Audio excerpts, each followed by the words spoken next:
Listo. Apreciados estudiantes, muy buenos días.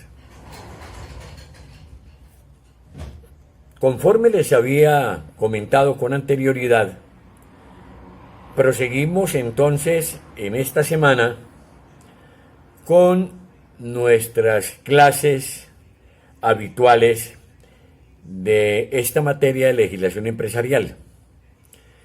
Esta clase del día de hoy, yo voy a aprovecharla de una manera plural, es decir, voy a tratar algunos aspectos distintos entre cada uno de ellos, pero desde luego todos,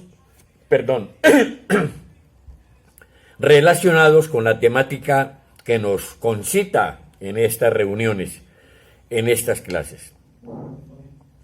En primer término, voy a referirme a unas cuestiones de carácter casi que reglamentario, académicamente hablando. Les quiero de una vez recordar que nuestro periodo académico de este semestre culmina sus clases el próximo 6 de junio. Y que nuestro último parcial, el parcial del tercer corte, será en la semana del 8 al 13 de junio. Luego entonces ustedes podrán apreciar que de clases a nosotros, sabiendo que no nos quedan sino hasta el 6 de junio, no nos quedan sino prácticamente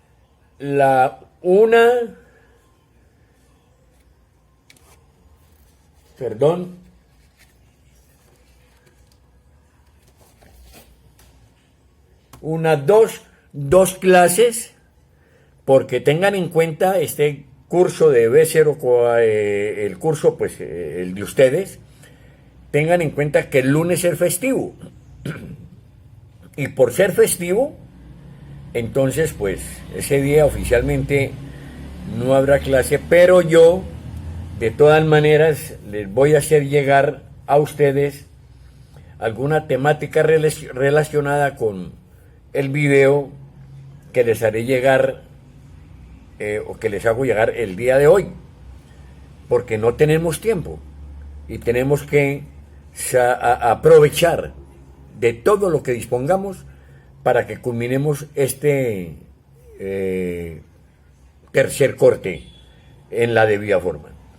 Este tercer corte va a tratar, en lo que tiene que ver con sus diferentes temas y disciplinas, va a tratar con lo atinente al salario, tratará también con lo que son las disposiciones que regulan este tema, lo que es el salario mínimo, lo que es la retención, la deducción de los salarios, el embargo. También veremos lo que tiene que ver con las prestaciones sociales, las características de estas prestaciones. Fundamentalmente haremos hincapié en lo que son la prima, las vacaciones, los intereses y las cesantías, desde luego. Y por último veremos lo que es la parte impositiva, es decir, lo que tiene que ver con la parte tributaria. Veremos lo que es el impuesto a la renta, veremos lo que tiene que ver con los tipos de impuesto a la renta, lo que es el impuesto de industria y comercio, y en fin, algunos aspectos atinentes a lo que es nuestro actual código tributario. Esa es más o menos la temática que nosotros tendremos que ver en estas prácticamente 3 clases que nos quedan. De manera que entonces tenemos que ganar tiempo en todos los aspectos. Yo les voy a pedir un gran favor. Lo que yo les haga llegar mañana sobre las guías de estos temas que les acabo de mencionar correspondientes al tercer corte, de por Dios vayan leyéndolos. Consulten esas guías. Cualquier duda que tengan, háganmela saber, pregúntenmela. a través del WhatsApp, me pueden llamar como quieran, a través de mensajes a mi correo, y yo con el mayor gusto ampliaré las dudas que ustedes tengan respecto a la temática que los está inquietando en un momento determinado a cada uno de ustedes. Pero por favor, por eso lo hago con tiempo, consulten esas guías, lean esas guías que les haré llegar el día de mañana sobre esta temática del tercer corte, que, ya lo dijimos, será en la semana del 8 al 13 el parcial correspondiente. No hay más fechas, esa es la fecha oficial para el último parcial de nuestro periodo académico en este semestre. Muy bien, ¿qué más les digo yo? No, por demás en este sentido, antes de abordar lo referente a la socialización y explicación de las notas correspondientes al segundo corte, pues creo que no queda sino que entrar en materia en este aspecto. Y eso es lo que vamos a hacer. Muy bien, excúsenme en un momento.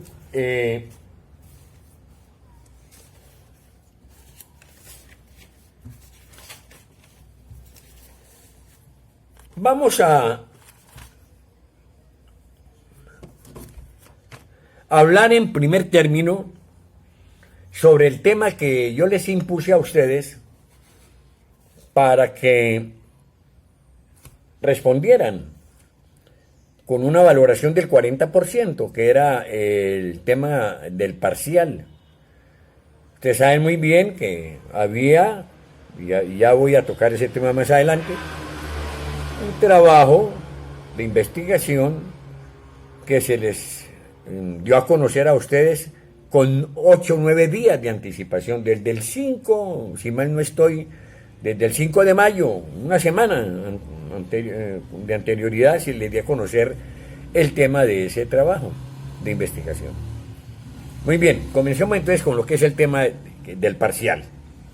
La pregunta que yo les formulé en este parcial decía así, que elaboraran un contrato escrito de trabajo a ustedes, la pregunta que le formulé a ustedes, a otros les especifiqué que era un trabajo de contrato escrito, pero en fin, elaborar un contrato, un trabajo a término fijo, perdón, no escrito, escrito eran todos, elaborar un contrato escrito de trabajo entre el señor Pedro Díaz, identificado con la cédula XXX como trabajador, y el señor Luis Ramírez, identificado con la cédula como patrono, ciñéndose, se los puse en mayúsculas.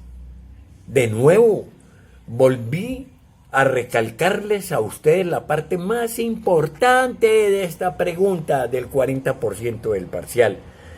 Ahí está, en grandes letras, ciñéndose a los requisitos que esta clase de contratos, ¿cuáles? Los contratos escritos de trabajo, exigen, los cuales figuran en las guías que les entregué. Ahí están los requisitos obligatorios para la elaboración de contratos escritos de trabajo.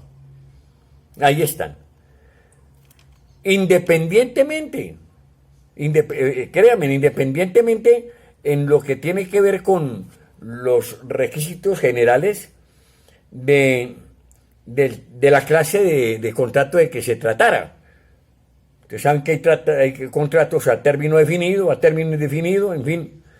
Pero recuerden muy bien que vimos que los contratos a término indefinido pueden ser, recuérdenlo bien, que lo vimos y está ahí y ustedes lo tienen en sus guías,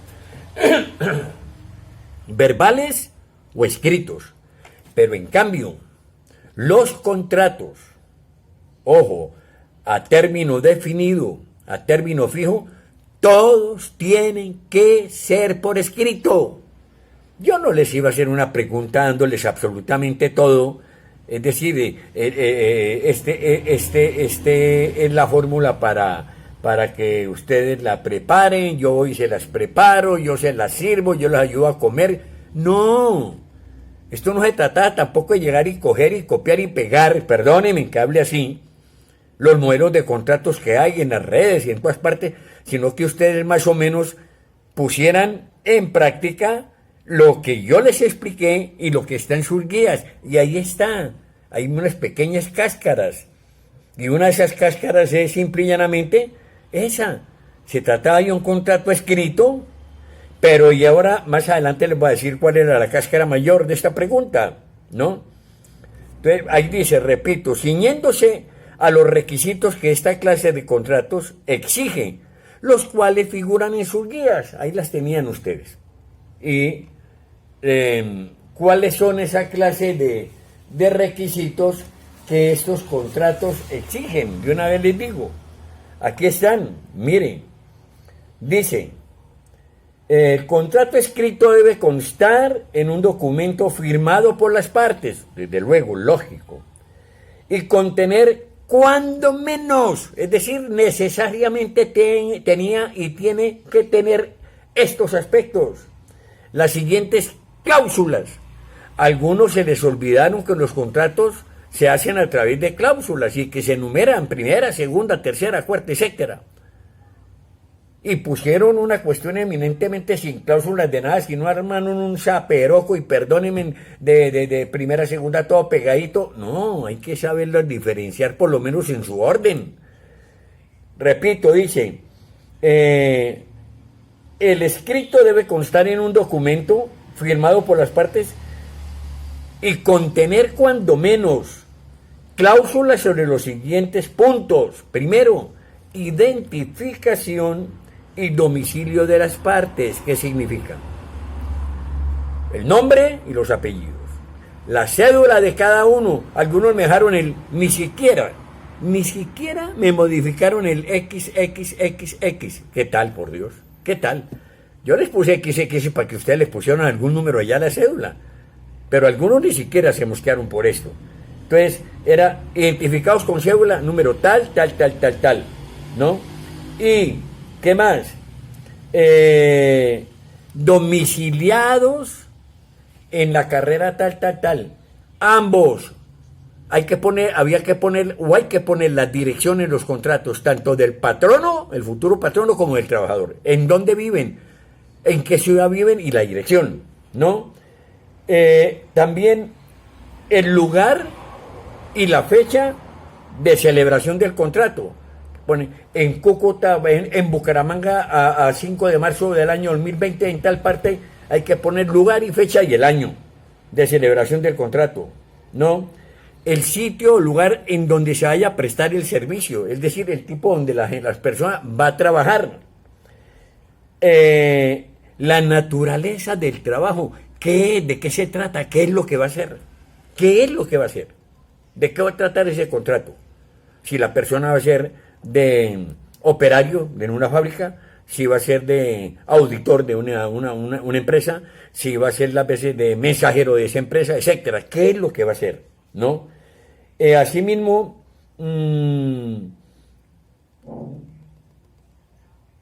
momento. La cuantía de la remuneración, cuánto va a devengar este señor, cuánto va a ganar mensualmente, ¿no? El periodo y la forma de pago, la van a pagar quincenal, semanal, mensual, ¿sí me entienden? Ahora, la estimación, ojo con esto, la estimación del valor, yo les dije a ustedes, perdónenme, que debían tener en cuenta que don Pedro, o sea, la persona que iba a figurar en el contrato como trabajador, ¿no? Que don Pedro iba a desempeñar la labor de vigilante de la empresa con la que ustedes tenían que hacer ese contrato, cualquiera, pero era una empresa, por lo que se les suministrará habitación y alimentación como parte del salario.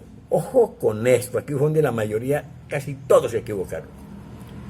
No era poner en el contrato que se den cuenta que está incluido dentro de esto la alimentación y está incluido también la habitación.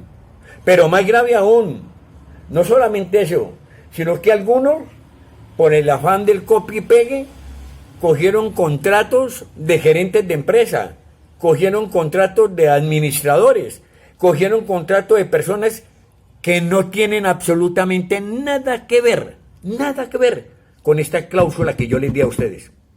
Es decir, aquí las únicas personas que conjugaban, que clasificaban para que ustedes pudieran hacer ese contrato de trabajo, les voy a decir quiénes eran: los celadores, los vigilantes, los mayordomos. Así de sencillo es. Yo no conozco a un gerente de empresa en el que se le esté pagando por alimentación y por alojamiento allá y que duerme en la fábrica. No lo conozco. Así de sencillo. Y esto se lo dije a usted muy claro. Entonces tenía que, pero aquí dice la norma, aquí la guía, yo les dije, mire, ciñéndose es que se tenían que sujetar a lo que decía la guía. Y la guía dice, en esta cuestión referente al salario por habitación y por comida, dice, estimación del valor en caso de que haya suministro de habitación o alimentación como parte del salario. No bastaba con llegar y decir, el señor ganará 1.200.000, incluido lo que es referente a la alimentación y al alojamiento. No, señor. No, señor. Había que poner, el señor ganará tal y el resto se le pagará común y corriente. ¿Sí me entiende? Ganará, o sea, se le entregará o se le dará, se le tendrá en cuenta la suma de 400.000 o de 500.000 pesos por concepto de alimentación y de alojamiento. Y el salario, el sobrante, se le entregará a él dentro de su pago mensual. Eso había que ponerlo. No lo digo yo, lo dice la ley. Miren la guía, la mayoría no me lo puso. Vuelvo y repito, la mayoría en materia de este contrato que yo les puse, se ciñó, a mí me da hasta, me da hasta tristeza, se ciñó a un copio y pegue, pero Dios mío, yo sé que tenían que consultar eso, pues claro, pero tómese en el tiempo siquiera para cambiarle algo a eso, es en cuenta. Oiga, llegaron hasta, algunos me pusieron unos contratos de trabajo que correspondían a otro país, República del Salvador. ¿Cómo le parece? ¿Cómo sería eso la manera de hacer copia y pegue sin ni siquiera mirar qué es lo que están copiando? No, muchachos, por Dios. En esa forma, les digo, califiqué yo este contrato de trabajo. Ya les dije que les expuse, tenía sus dificultades que ustedes debieron haberlas visto. Yo no tenía por qué como niño de kinder decirles, oiga, regalarles tampoco, ¿qué tal? Oiga, esto tiene que ser así, háganlo así. No. Lo que yo les puse, lo había explicado, miren los videos, y está en las guías, todo. El contrato no había que diferenciarlo si era a término fijo o era a término indefinido. No había necesariamente que diferenciarlo, porque ya vuelvo y les repito, se sobreentiende que todos los contratos fijos se tendrán que hacer y elaborar por escrito. En cambio, los contratos a término indefinido, miren las guías y verán, pueden ser verbales o pueden ser escritos. ¿Sí me hago entender? Pero aquí había una cuestión que lo identificaba mucho más, y era la referente a lo que tenía que ver con el pago del suministro de habitación y de alimentación, que eso no juega para todo el mundo, para nadie. Es decir, en materia de funcionarios o de trabajadores que tengan un cierto nivel jerárquico en una organización, en una empresa, eso no juega para ellos. Una cosa muy distinta son los viáticos cuando sale a viajar, que es diferente. Pero esto es simple y llanamente para aquellas personas, como muchos lo hicieron, porque varios me respondieron, que tengo que decir la verdad también, La cogieron y me respondieron correctamente. Esto clasifican son los celadores, los vigilantes, incluso hasta los choferes de familia, conductores de hogares de familia, que tengan que pernoctar y dormir en la casa del patrono. Pero no los directivos de una empresa, por Dios. Por Dios. Yo no conozco, le repito lo que le estaba diciendo al primero que duerma. Ahí le tengan acondicionada una piecita para que duerme y que en un porta le lleven la comida y el almuerzo. Por Dios santísimo, eso no es así. Entonces, por favor, tengan en cuenta estos puntos sobre los cuales califiqué yo el contrato que les impuse a ustedes para que me lo resolvieran. Por favor, antes de ponerse o por hacer preguntas que no, miren las guías, consúltenlas, consúltense en ustedes mismos y se darán cuenta de eso. Pero también les quiero decir que algo similar sucedió con el trabajo que se los impuse desde el 5 de mayo. Desde el 5 de mayo. Es decir, casi una semana antes de que fuera el parcial. Se los di a conocer, el tema del trabajo de investigación, de consulta. ¿Cuál era este? Era simple y llanamente la historia y el desarrollo de las sociedades mercantiles en Colombia. Les dije que tenía que tener un mínimo de 3 hojas, mínimo, a computador. Y les dije que esto fue lo más... Ustedes, como que uno les dice, y, exceptuando 3 estudiantes o 4, los demás, ninguno cumplió con esto. Que este trabajo tenía que hacerse con las normas mínimas de Icontec. Y no se lo dijo el señor de la esquina, se lo dijo su profesor. Yo fui el que les impuse el trabajo y yo fui el que les dije, hágame el favor, debe ceñirse a esto. No, tampoco. Aparte de que también era, pero algunos llegaron y me fusilaron todo. Yo ya miré en internet y en Google, ya miré. Se pegaron y ¡pum! Eso, imprima. Ni lo leyeron. Escasamente pusieron el encabezamiento. No me hicieron ni siquiera, repito, con las normas mínimas de Contec, la presentación de ese trabajo, que tuvieron 8 días para hacerlo, por Dios. Increíble, increíble. Tenía que tener las normas mínimas de Contec. ¿Cuáles son estas normas mínimas? Las mínimas. Hombre, que debe tener el trabajo una portada, que debe tener una tabla de contenido, que debe tener una introducción, unas conclusiones y la bibliografía, no más. Pero debía tenerlas.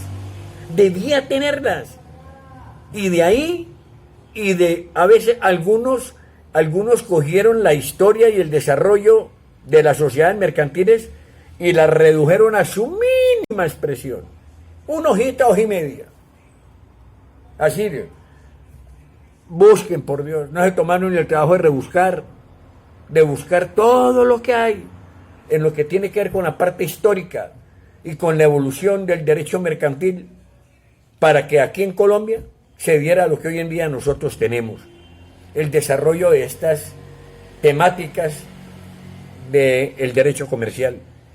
Algunos me mencionaron, cogieron las principales sociedades más importantes, el origen, perfecto, está bien, yo todo eso lo tuve en cuenta, pero otros ni siquiera no lo hicieron, otros mencionaron, mejor dicho, las notas que tienen, y cada quien y cada uno de ustedes lo sabe a conciencia, son el fiel reflejo de lo que ustedes hicieron. Yo les quiero decir, en relación con el tercer parcial que se nos avecina, por Dios, párenle bolas a esto, pónganle seriedad a esto, me refiero a todos. Yo no voy aquí porque desde luego hay excepciones, estoy hablando en general, para que ustedes tengan mejores resultados, porque es que se les están dando absolutamente todas las facilidades para que ustedes se esmeren un poco, por favor. De manera que eso en cuanto a lo que tenía que ver con estos 2 temas que correspondían al 40% que era el parcial y al 30% que era el trabajo que me entregaron y me presentaron. Ya la nota autoevaluativa, ustedes se la dio cada uno, las dejé tal y como estaban, respetando su criterio absolutamente. Las notas se las estoy enviando, hoy mismo. Desde luego les voy a dar tiempo a que escuchen, a que me confirmen. Voy a tener en cuenta eso, la visualización y la audición de este video. Voy a tener en cuenta eso. E inmediatamente comienzo yo a mirar, entonces ahí mismo mando lo que son las notas correspondientes para que ustedes entiendan, porque las mando ahora y no han ni leído, entonces comienzan a decir una cosa aquí, otra allá y no saben ni por qué, entiéndame. Las cosas son al derecho. Primero, confronten lo que yo les acabo de decir, las explicaciones que les acabo de dar, a ver ustedes cómo están en eso. Y vean las notas que obtuvieron y se darán cuenta, tanto en el 30 como en el 40%, porque la autoevaluatoria se quedó tal y como ustedes en un momento determinado lo pusieron.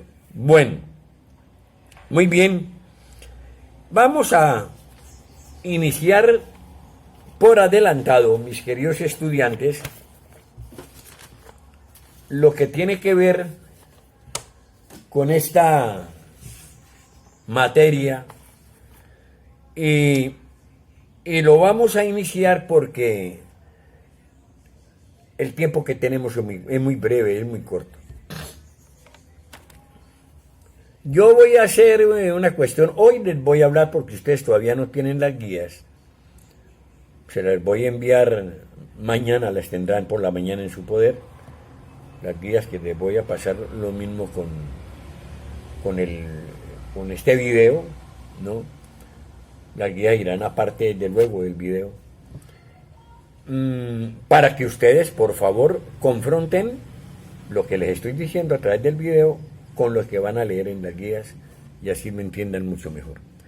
El primer tema que nosotros vamos a tocar en esta finalización del curso, con el tercer corte, va a ser el referente a los conceptos salariales en materia de carácter laboral. Desde luego, ya dijimos, estamos todavía culminando la segunda parte de este trípode.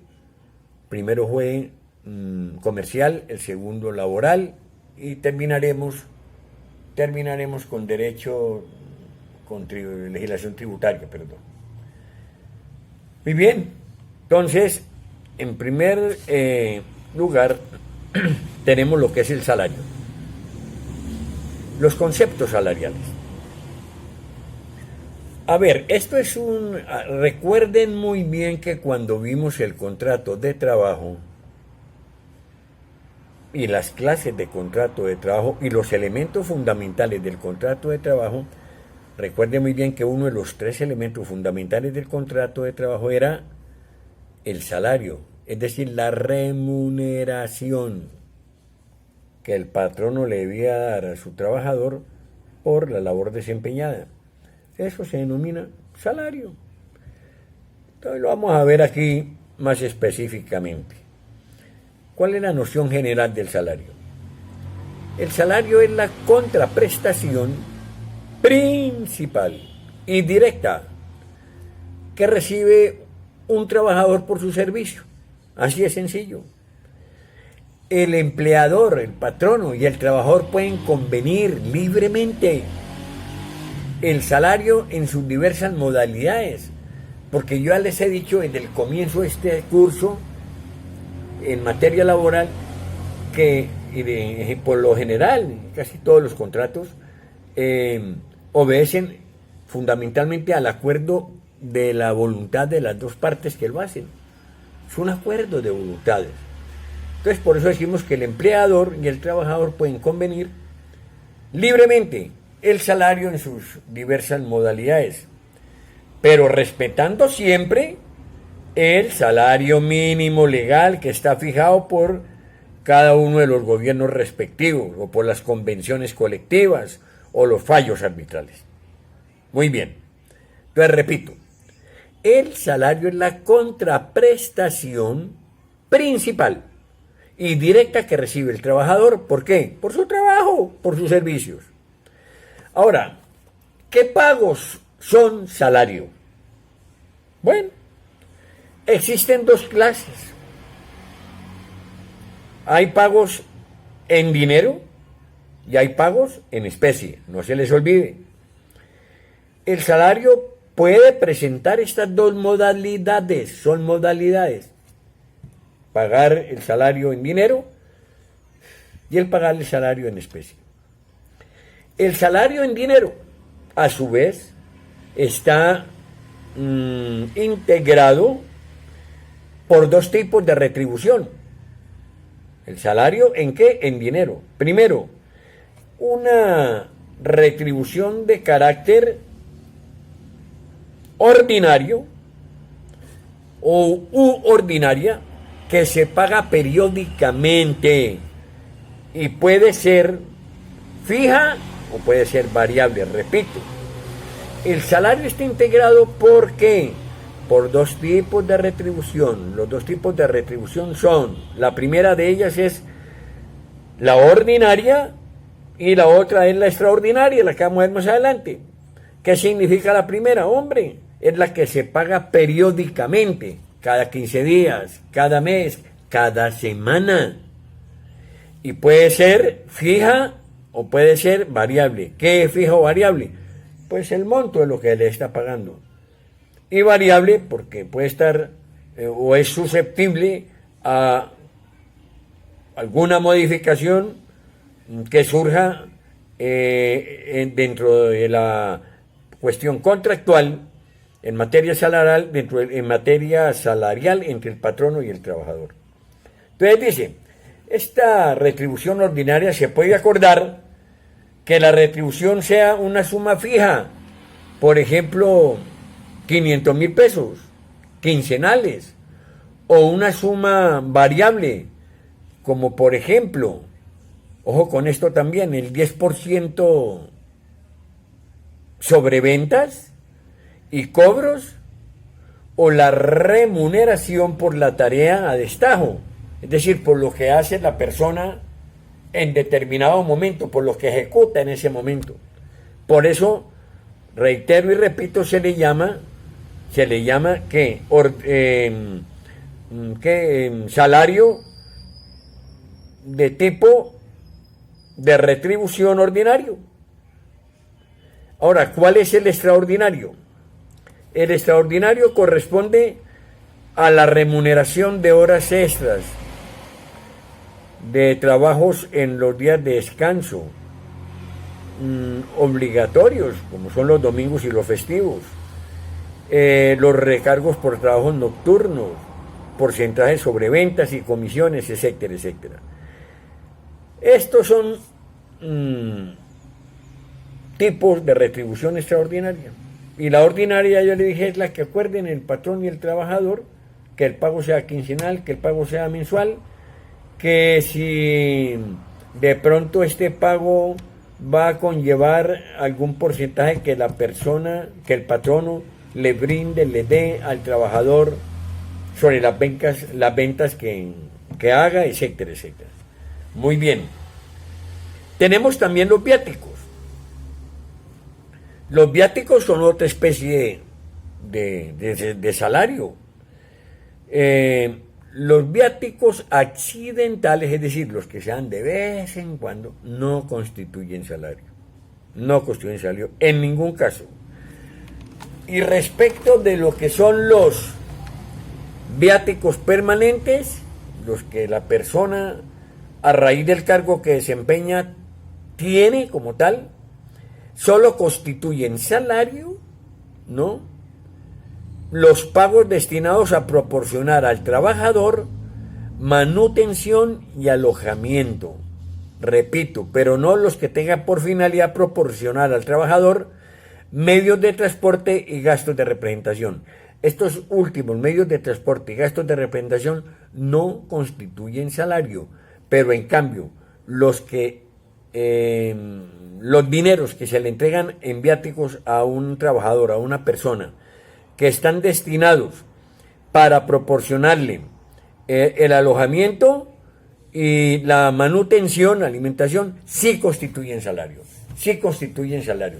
Ahí están en sus guías, por favor, para que ustedes la lean con detenimiento. Hay empresas sobre todo las empresas de carácter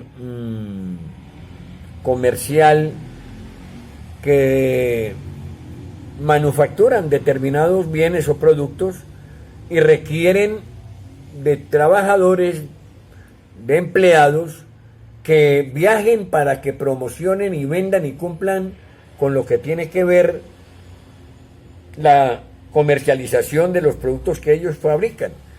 A esas personas pues tienen que darles los viáticos correspondientes. Y lo mismo pasa con la parte oficial pública. Un funcionario lo envían desde acá a cumplir con una misión oficial por parte de sus superiores, entonces viaja y le deben dar para lo del pasaje, los tiquetes, el alojamiento y la alimentación. Pero salario no constituye sino solamente lo del alojamiento y de lo de la manutención. Lo demás no, se lo dan, pero no constituye, no hace parte del salario. Ahora, el auxilio de transporte. El auxilio de transporte no constituye salario. No constituye salario. Eso es algo adicional, incluso que cuando se aprueba el salario mínimo, se adiciona el subsidio de transporte y se tiene en cuenta, como les dijera yo, se tiene en cuenta para la sumatoria, el total de lo que es el pago mensual de ese salario. Pero en materia posterior liquidatoria se hace a un lado del salario mínimo legal correspondiente que tiene el trabajador. Hay una serie de pagos que no son salario, pero eso es temática de otra oportunidad. Ahora, hay modalidades de remuneración. ¿Cuáles son las modalidades de remuneración? El salario en especie. Como nosotros como ya dijimos, el salario en especie puede pactarse en dinero, o parte en dinero y parte en ¿qué? En especie. Este último caso se presenta cuando el empleado suministra al trabajador en parte de su salario vivienda y alimentación, vestuario y etcétera. Bueno, he aquí el punto que veíamos en lo que fue la temática de la elaboración del contrato de trabajo que se les impuso en el segundo corte, ahora el que acabamos de pasar. El salario en especie hay que, repito, pactarlo, acordarlo, si implica que la persona vaya a cumplir con trabajos y obligaciones relativas a lo que es vigilancia, al mayordomía, celaduría, etcétera, y los contratos son a término fijo, escritos, pero se debe diferenciar lo que se le va a pagar en especie y lo que se le va a pagar a la persona en dinero. No se les olvide. Siempre que se pague salario en especie, debe asignársele un valor en el contrato. Oiga, siempre, y ahí lo decía. No me podrán decir, refiriéndome al contrato que les puse para el primer corte, no me podrán decir que no les dije. Ahí estaba. No lo leyeron, no cayeron en cuenta.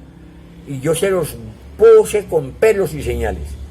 Siempre que se pague salario en especie, en este caso ese contrato se iba a pagar un salario en especie.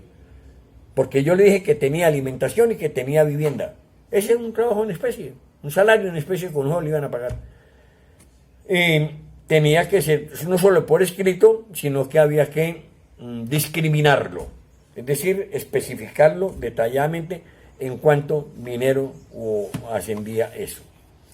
Muy bien, después tenemos nosotros, en cuanto a estas modalidades de remuneración, que hay alguna modalidad que es por unidad de tiempo y por unidad de obra. Dice ahí, por unidad de tiempo es un jornal y sueldo. Jornales a los obreros se les paga por lo que trabajen en un día. En este día está y si usted le paga tanto el día. Y por unidad de obra es por lo que la persona en un determinado momento ejecuta, realiza de acuerdo a lo pactado. usted me va a hacer esta zanja, este hueco que tiene 3 metros por y yo por eso le pago tanto, listo. Eso es el contrato, que se llama por unidad de tiempo o por unidad de obra. Acuérdese que habíamos visto que había una clase de contrato que hacía referencia a la labor, relativo a la especificación de la obra o trabajo contratado, a la culminación de la obra contratada. Muy bien, después tenemos acá el salario integral, más adelante. Este salario integral es una modalidad de remuneración del trabajo. Cuando el trabajador, ojo con esto, el salario integral, cuando el trabajador devengue un salario ordinario de más de 10 salarios mínimos legales mensuales vigentes, es válida o puede solicitar que se le estipule en un contrato escrito la cancelación de sus servicios a través de un salario integral. Antes no. Tiene que tener un salario por lo menos mínimo de 10 salarios mínimos legales mensuales vigentes. Es decir, sería casi 10 millones de pesos, teniendo en cuenta que nuestro salario en este momento mínimo está por el orden de 960 y pico mil de pesos o algo así, está el salario mínimo legal mensual vigente.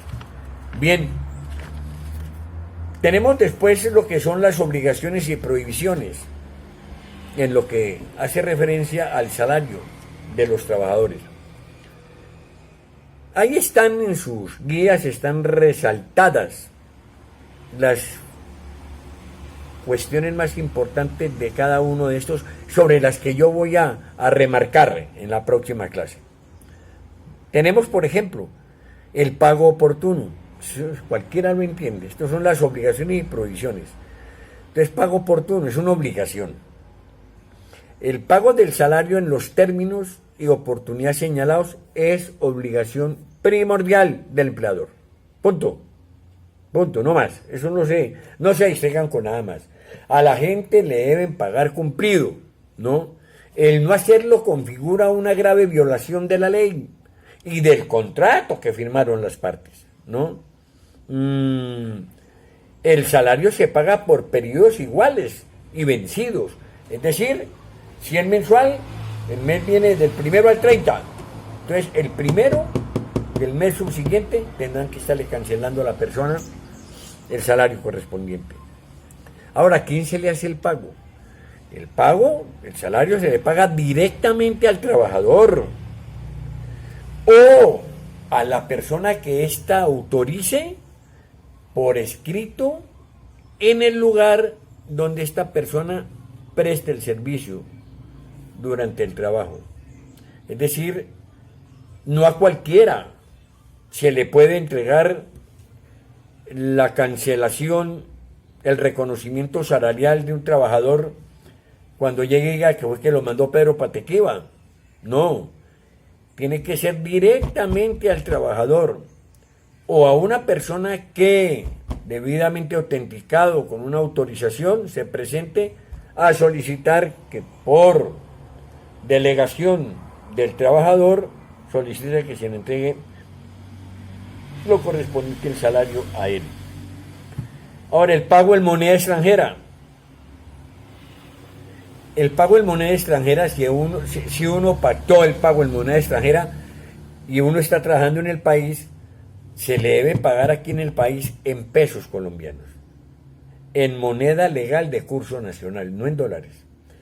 No obstante, hay excepciones en muchos casos de la ley. Los pactos sobre pago en moneda extranjera, por ejemplo en dólares o en bolívares, son válidos, pero tienen que estar incluidos dentro de ese contrato. Repito, tienen que estar expresamente incluidos dentro del contrato. Bien, después la prohibición de trueques. Hablamos acá que eran obligaciones y prohibiciones. ¿Qué es trueque? Trueque es cambio. Trueque es cambiar. ¿Y qué dice la ley respecto a esta prohibición? Dice, el pago del salario en mercancías, en fichas o en otros medios semejantes está prohibido. El patrono no puede pagarle el salario a un trabajador a través de las mercancías que esa misma fábrica produce, o a través de fichas para que vaya a retire y un almacén determinados elementos. No, señor. Está prohibido. El salario es el salario y así en esa misma forma, en dinero, se lo tiene que pagar el patrono. Después viene rebaja del salario. Unilateralmente el empleador no puede tocarle el salario al trabajador. No se lo puede rebajar. Le tiene que pagar lo que está pactado. Es válido.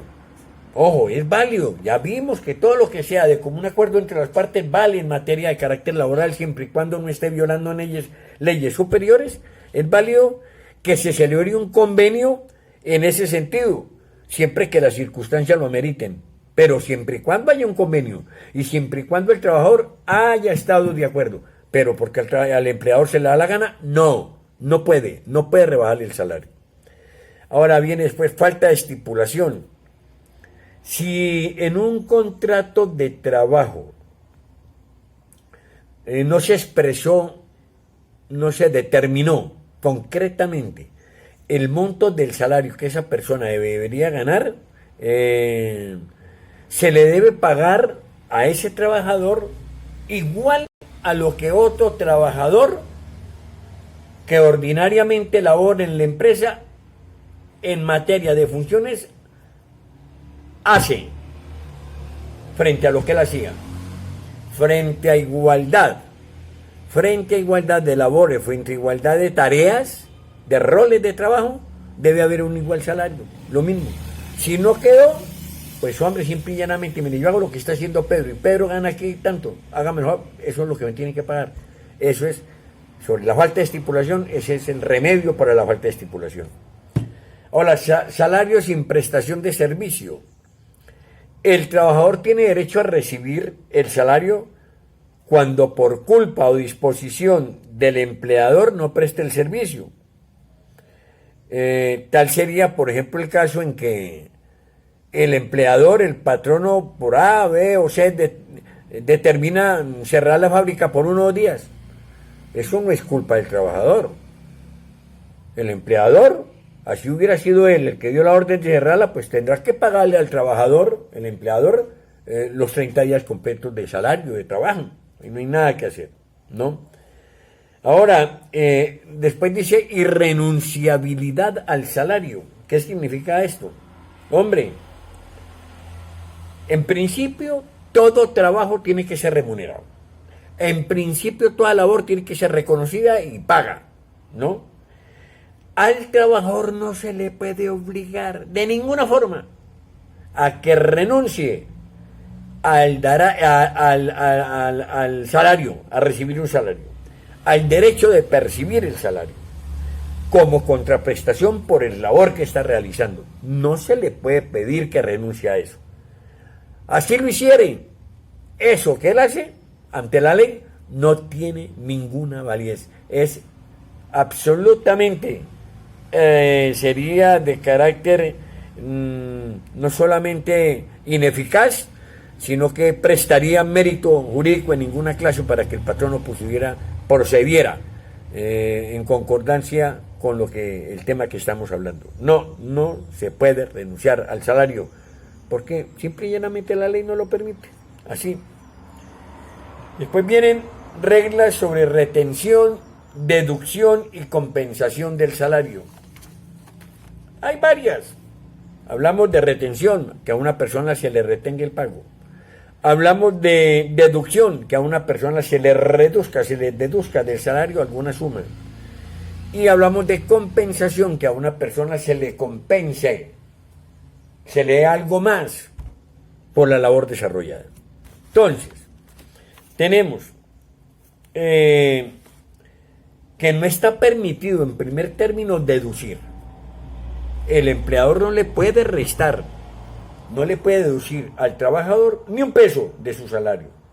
Tampoco le puede retener, es decir, no señor, yo no le puedo pagar porque es que aquí llegó alguien a decirme que es que usted le debe a él. Nada.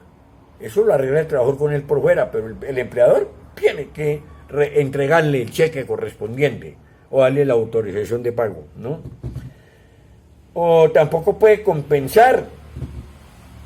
Es decir, me faltaron 500.000 pesos para poderle pagar a usted la totalidad de su salario, entonces yo se lo compenso con un día de permiso, con 2 horas, o con 2 días, o con estas mercancías que puede retirar allí. Nada de esto puede hacer el empleador en lo que tiene que ver con el trabajador. Ahora se pueden deducirse, se pueden, escúchenme bien esto,